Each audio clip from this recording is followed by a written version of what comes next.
Assembly that will embarrassingly and shamelessly change the national anthem of a country without a national conversation, national anthem without a national debate. You don't do that. That was an act of legislative abomination. That you will have 109 senators. You have 260 members of the House of Reps arrogate to themselves the power to alter one of the most significant symbols of our country without a debate, without an opportunity for input from those who are supposed, they are asking me now and you to sing a national anthem, recite the national anthem, that we did not participate in the reintroduction. You look at a Senate that consistently approves almost every nominee of the president without interrogation. A Senate that has abdicated the very sacred responsibility of parliamentary oversight. A Senate that since Akpabio became the president, we have not seen one, I challenge you, one outstanding parliamentary inquiry that has resulted in the indictment of members of the executive arm of government, either for corruption or ineptitude. This has been a Senate of cover-ups. A Senate that has become notorious for approval of questionable loans without question. A Senate that approved the state of emergency in Rivers State. Till date, that same National Assembly has not had the decency to inquire into how the funds that the so-called sole administrator spent while in office. This is the worst in my lifetime. And it is not surprising to us because the whole idea of the Miloko, that you have people wear the Tinubu cap, stand on the floor of the National Assembly, raise their hand shamelessly, seeking on your mandate we shall stand. What was their mandate? It was supposed to be a legislative mandate. It was supposed to be a mandate to make laws for the good of the country. A mandate to investigate infractions in the country. But what have they arrogated to themselves? They have told Nigerians, we are not here to serve your interests. We are here to save Asiwaju. We will save Asiwaju from the beginning to the end. And that explains why at every point, this National Assembly has been very shameless. Look at what has happened with the so-called fake agency, Presidential Council. That would be a strong word for the institution. No, do you know what they said? They said, no, we cannot investigate it. We do not. But the House of Reps is investigating. And talking, why is the Senate not investigating?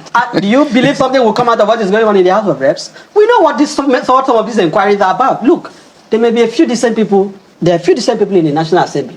But to the extent of the issue of leadership, to the extent that even their own budget, you, as you are talking to me now in the media, Channels TV cannot show me the budget of the National Assembly today.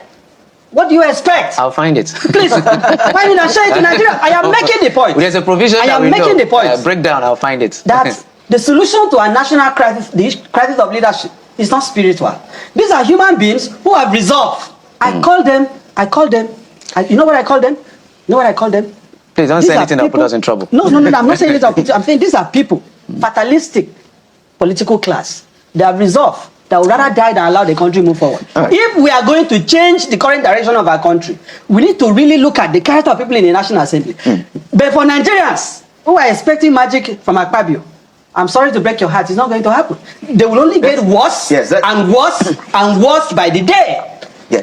Well, you didn't speak to the assets forfeiture. I don't know, maybe. Quickly, how come? So that we can get to the that it is possible to live in a country where they are telling us that a former chief officer of Nigeria was able to acquire how many? Almost 30 or 40 houses? 50. They got about, how many houses can Malami sleeping in a night? They got 40. Let's not talk about the forfeiture. How was it possible for him to acquire these assets? And that is why I must commend the EFCC chairman on that point, to the extent that they were able to search those assets, recover them. But the Nigerian people must ask a question.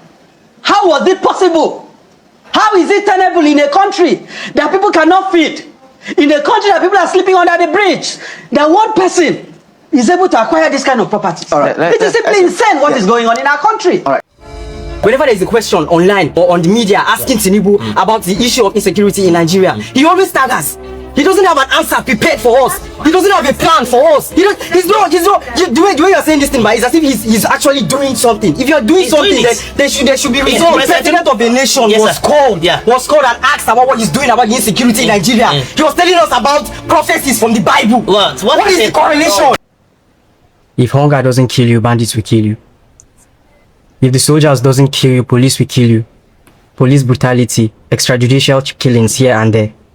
The country itself is insecure. You are building a future, you said, for our generation. But I'm not sure I'm going to even survive tomorrow. I'm not sure I'm going to survive today. I'm not sure, okay, as I'm sleeping this night, bandits will not attack. You don't feel safe in the country. And safety is the #1 welfare. Safety and food. are the #1 top welfares of citizens in the country.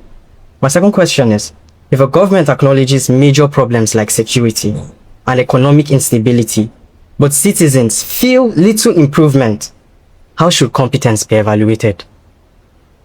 And my third question, should citizens judge leadership based on intention or based on outcomes? He promised to fix electricity in his 4 years. This is his 3rd year. Elections are fast approaching. But instead, when you entered office, you fixed solar in Aso Rock. It doesn't correlate now. It doesn't correlate. It doesn't tally.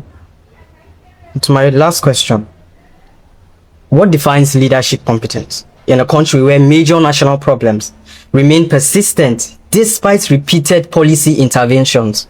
Because we mentioned this countlessly during our debates about policy interventions.